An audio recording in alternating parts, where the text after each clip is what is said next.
It's for Monuments Men from 2014, directed by George Clooney.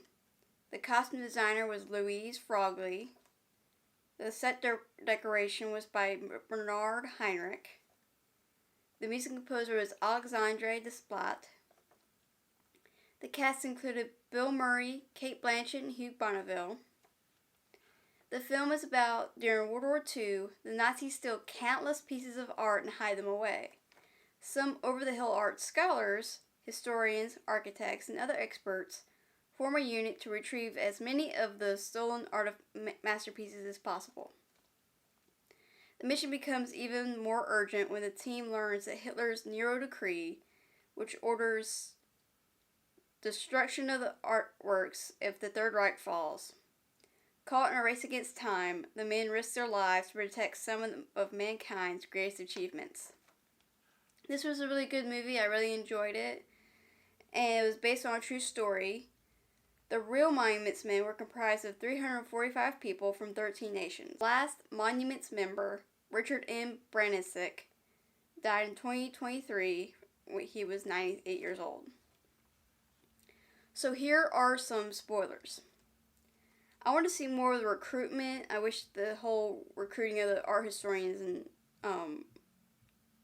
architects had been slowed down a little bit, and so we could have gotten to know more of them.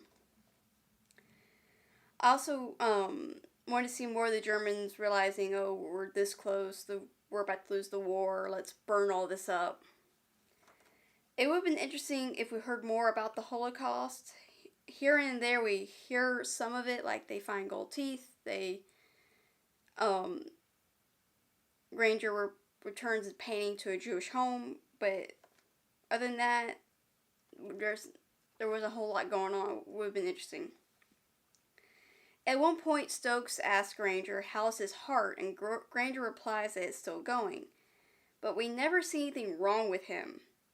It would have been interesting if we saw something here and there.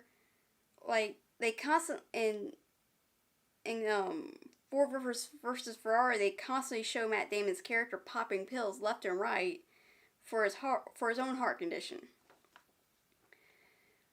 To those saying that it's just art, for me, Clooney's character Stokes sums it up perfectly.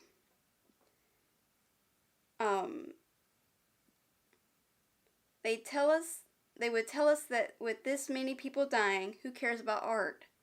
They are wrong, because that's exactly what we're fighting for our culture and for our way of life. You can wipe out a generation of people. You can burn their homes to the ground and somehow they'll still come back. But if you destroy their achievements and their history, then it's like they never existed. That's what Hitler wants. And it's the one thing we simply cannot allow. And they definitely earned the right to earn the uniform.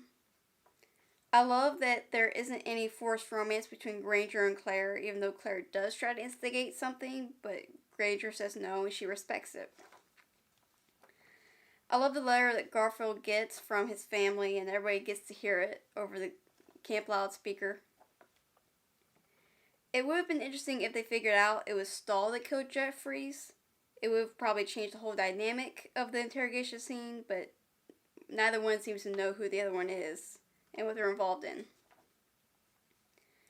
It would have been interesting if there was a later scene after the war of Stokes reading the paper about Stahl being executed for his crimes in the deli. The older Stokes at the end of the movie is played by Clooney's father.